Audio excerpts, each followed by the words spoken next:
B.Ed admission 2025-26 तर भरपूर साऱ्या विद्यार्थ्यांच्या कमेंट्स येत आहे की आमचा फॉर्म पार्शियली व्हेरीफाईड आहे, डॉक्युमेंट्स रिजेक्ट झालेले आहे, अशाबद्दलच्या भरपूर साऱ्या विद्यार्थ्यांनी कमेंट्स केलेल्या आहे। तर पार्शियली व्हेरीफाईड आणि व्हेरीफाईड याबद्दल संपूर्ण अपडेट आणि रिजेक्टेड याबद्दल सुद्धा संपूर्ण अपडेट आपण याच व्हिडिओमध्ये घेणार आहे। आणि हा व्हिडिओ ज्याही विद्यार्थ्यांनी फॉर्म भरलेले आहेत त्यांच्यासाठी म्हणजे संपूर्ण विद्यार्थ्यांसाठी अतिशय महत्त्वाचा व्हिडिओ आहे। तर सर्वप्रथम विद्यार्थ्यांनी लॉग इन करून घ्यायचं आहे। तर कॅन्डिडेट लॉग इनला क्लिक करा, तुमच्याकडे ID आहे, पासवर्ड आहे, ID टाका, पासवर्ड टाका आणि साइन इनला क्लिक करा, म्हणजे आपण आपल्या प्रोफाईलमध्ये इन्सर्ट होणार।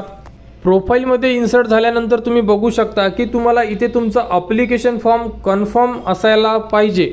त्यानंतर डॉक्युमेंट व्हेरिफिकेशन जर तुमच्या लॉग इनमध्ये व्हेरीफाईड असेल तर तुम्हाला घाबरण्याचं कारण नाही आहे, तुमचा फॉर्म ओके आहे आणि डॉक्युमेंटसुद्धा तुमचे व्हेरीफाय झालेले आहे, म्हणजे तुम्हाला कुठेही कोणतीही अडचण येणार नाही। आणि त्यानंतर बघू शकता जर इथे तुम्हाला पार्शियली व्हेरीफाईड जर लिहून आलेलं असेल, समजा कोणत्या विद्यार्थ्याचे डॉक्युमेंट्स जर कमी जास्त झाले किंवा काही चुकले टाकताना किंवा कोणती इन्फॉर्मेशन चुकली तर तुमचा फॉर्म पार्शियली व्हेरीफाईड लिहून येतोय।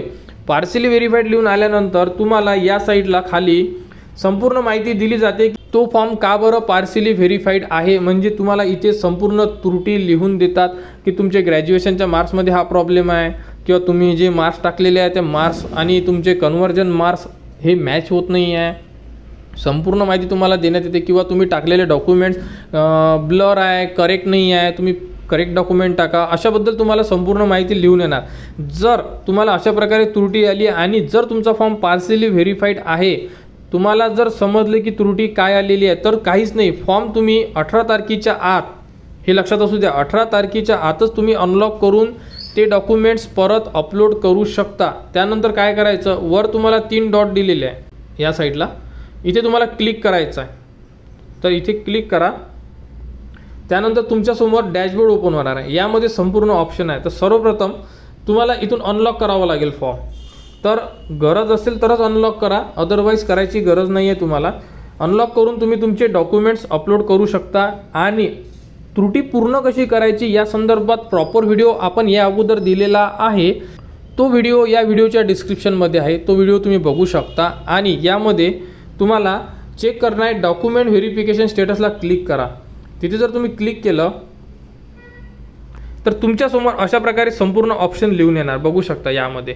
तर यामध्ये दिलेले संपूर्ण डॉक्युमेंट्सच्या समोर व्हेरीफाईड लिहून असणं गरजेचं आहे। व्हेरीफाईड लिहून जर असेल A to Z डॉक्युमेंटच्या समोर तर तुम्हाला घाबरण्याचं कारण नाही आहे, तुम्ही टाकलेले डॉक्युमेंट्स हे ओके आहे आणि व्हेरिफिकेशन सेंटरने सुद्धा ॲक्सेप्ट केलेले आहे, म्हणजे तुम्हाला कुठेही अडचण नाही आहे। समजा इथे जर कुठे तुम्हाला रिजेक्ट लिहिलेलं असेल, कारण रेडमध्ये रिजेक्टेड लिहून येत आहे, भरपूर साऱ्या विद्यार्थ्यांच्या फॉर्ममध्ये रिजेक्टेड लिहून आहे, परंतु इथे तुम्हाला संपूर्ण माहिती दिलेली राहणार। कशा प्रकारे, हे बघा इथे, हे बघा अशा प्रकारे तुम्हाला संपूर्ण डॉक्युमेंटची माहिती दिल्या जाणार। अशा प्रकारे इथे तुम्हाला रीड करायचं आहे, application form marks and uploaded documents conversion certificate marks is mismatch, kindly upload correct marks. तर अशा प्रकारे तुम्हाला त्रुटीबद्दल संपूर्ण माहिती दिली जाणार, तर ती तुम्हाला चेक करून परत तुम्हाला अपलोड करायची आहे। फक्त एकच लक्षात असू द्या, 18 तारखेच्या आतच तुम्हाला करायचं, 18 तारखेनंतर तुम्ही फॉर्म अनलॉक करू शकत नाही आहे। आणि डॅशबोर्डवर आल्यानंतर तुमचा फॉर्म जो आहे तो पार्शियली व्हेरीफाईडच राहणार आहे, जोपर्यंत तुमचे डॉक्युमेंट्स व्हेरीफाय होत नाही।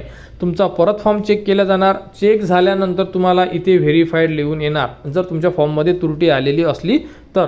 ॲप्लिकेशन फॉर्म कन्फर्म आणि डॉक्युमेंट व्हेरिफिकेशन त्रुटीपूर्ण जर केली तुम्ही तर पार्शियल व्हेरीफाईडच राहणार आहे, काही दिवस 2 ते 3 दिवस लागतात डॉक्युमेंट व्हेरिफिकेशनला आणि नंतर व्हेरीफाय होऊन जाणार, म्हणजे तुम्ही जर त्रुटी प्रॉपर कंप्लीट केली तर। अशा प्रकारे ही एक अपडेट आहे। त्यानंतर भरपूर साऱ्या विद्यार्थ्यांनी ELCT, इथे त्यांना ELCT option form not fill किंवा नॉट कन्फर्म अशा प्रकारे तुम्हाला लिहून येत आहे। तर हे जे ॲडमिशनची प्रोसेस आहे ही इंग्लिश मीडियम म्हणजे ELCT आणि रेग्युलर B.Ed हे एकच आहे। ऑप्शन फॉर्मचं ऑप्शन असं आहे की हे जे फॉर्म आहे यामध्ये आपल्याला जे कॉलेजेस टाकायचे आहे, हा फॉर्म त्याबद्दलची माहिती आहे, त्यामुळे इथे तुम्ही फिल केलेला नाही आहे असे लिहून असलं तरी घाबरण्याचं कारण नाही आहे, कारण जेव्हाही ऑप्शन फॉर्मची डेट येणार ज्यामध्ये आपण कॉलेजेस ॲड करू तेव्हा तुम्ही तो फॉर्म भरू शकता। आता फक्त आपल्याला रजिस्ट्रेशन सुरू आहे, म्हणजे आपल्याला फक्त काय करून घ्यायचं आहे, ॲप्लिकेशन फॉर्म कन्फर्म आणि डॉक्युमेंट्स व्हेरीफाईड एवढेच काम करून घ्यायचे आहे तुम्हाला, बाकी काहीही करायचं नाही आहे। ज्या विद्यार्थ्यांच्या फॉर्ममध्ये कन्फर्म आणि व्हेरीफाईड असेल त्यांना फक्त आणि फक्त वेट करायचा आहे, टाइम टेबलवर लक्ष ठेवायचं आहे, अपडेटवर लक्ष ठेवायचं आहे की पुढील अपडेट काय येणार आहे, कारण डेट मागे पुढे होत आहे, त्यानंतर मेरिट लिस्ट कधी लागणार आहे या डेटवर तुम्ही लक्ष ठेवा। बाकी संपूर्ण अपडेट आपल्या चॅनलवर वेळोवेळी देणं सुरूच आहे। जसे जसे आपल्याला कमेंट्स येते, मुलांना अडचण जाते, त्याप्रकारे तुम्हाला संपूर्ण माहिती देणे सुरूच आहे आणि यानंतर सुद्धा तुम्हाला संपूर्ण माहिती देणे सुरू राहणार। जर B.Ed ॲडमिशन 2025-26 मध्ये कोणाला कुठेही अडचण असेल तुम्ही कमेंट्स करू शकता।